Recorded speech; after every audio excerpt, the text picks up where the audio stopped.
You know, I remember once I was undergoing an LSD experience, and the psychiatrist in attendance, he wasn't a bad fellow at all. I mean, he was a very imaginative man, but he said, what are 5 and 7? What are 9 and 3? You know, could I still negotiate these mathematical trivialities? And these are tests of sanity.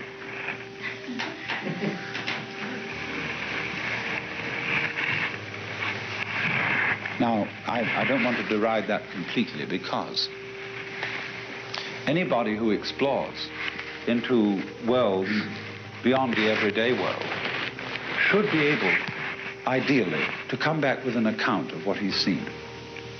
I believe very much in being a bridge between worlds and being able to put into intelligible and rational language things that come from experiences beyond the intelligible and rational. That's the task of a poet. A poet is supposed to be a person who says what can't be said. At least he's always approximating to that. In a way, nothing can be described, except to those who already know what it is. You know what I mean by water because you've tasted water and seen it. If you had never seen water, you wouldn't know what I meant by the word. On the other hand, what will I do with a person who is congenitally blind and he's never seen light and doesn't know what color is? I'm going to make a hell of an attempt to describe it to him. I'm going to exercise all my wits and say, look, there is something like what you experience as different degrees of temperature. You know what hot is, and you know there are many degrees from hot to cold. Now, there's something else like that.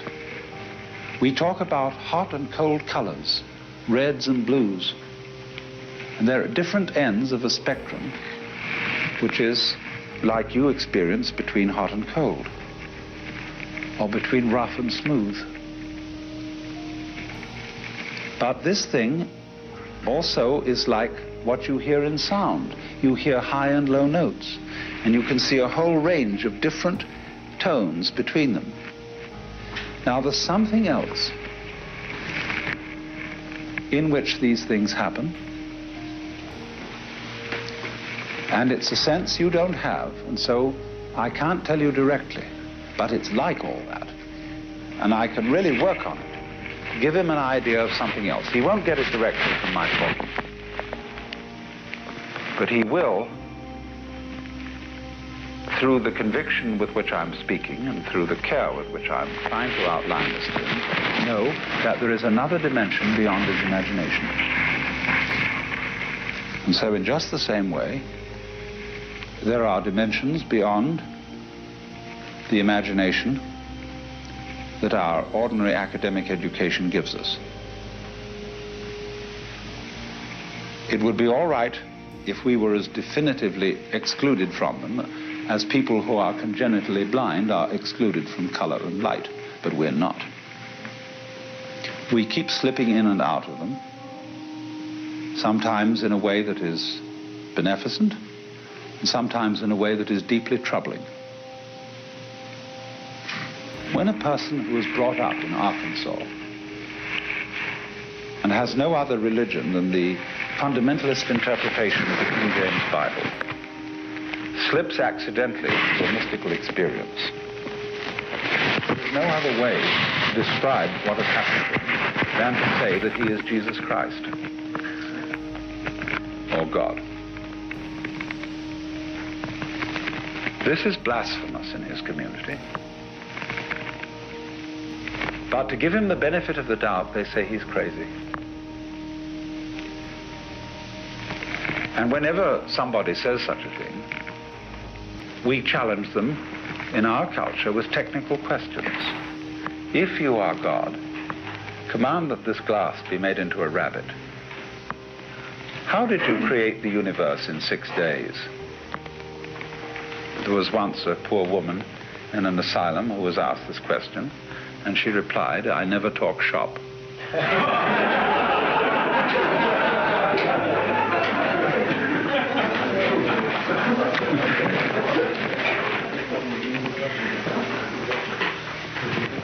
there it is, you see. These states do occur, and psychology and psychiatry can do nothing with them except call them aberrations,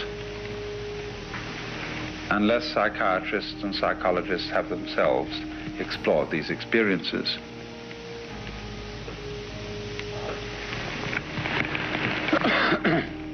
Why should we pursue them?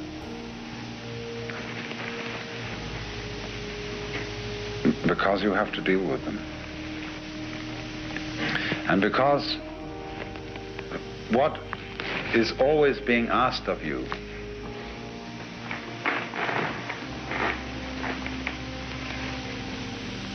is,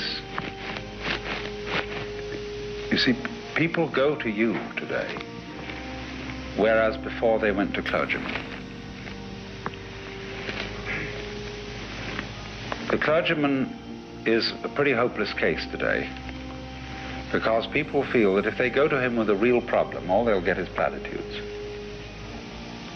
Especially if it's a moral problem of any kind, he'll be understanding. They know that because he's been to a modern theological school where they had courses in pastoral psychology and counseling. But they know fundamentally that a clergyman is out to get you. He wants to enroll you in a community, in a church, and so that you'll be a regular contributor. They have a little bit more confidence in a doctor or somebody associated with doctoring, because they know a doctor wants to get rid of his patients. A doctor doesn't want to get you hooked on medicine if he's an honest doctor, but a clergyman wants to get you hooked on the religion. So you people who stand midway culturally are looked to because you have the aura of science.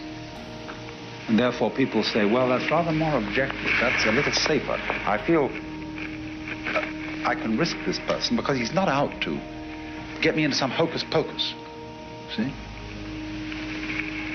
So I'm afraid of that clergyman, because eventually, however understanding he is, he's going to wag his finger at me and say, naughty, naughty, naughty, you mustn't do that. Especially, see, in effect today, our churches are nothing but sexual regulation societies. That's all they are interested in. They get a little bit riled up about race relations. But fundamentally, what can you get kicked out of a church for? That's the test. Especially if you're a minister. You can live openly in envy, hatred, malice, and all uncharitableness, hardness of heart and contempt of God's word and commandment, and be a bishop. But the moment you sleep with your secretary, and furthermore continue to do so, you're out, out, out. If you're a homosexual, it's even worse.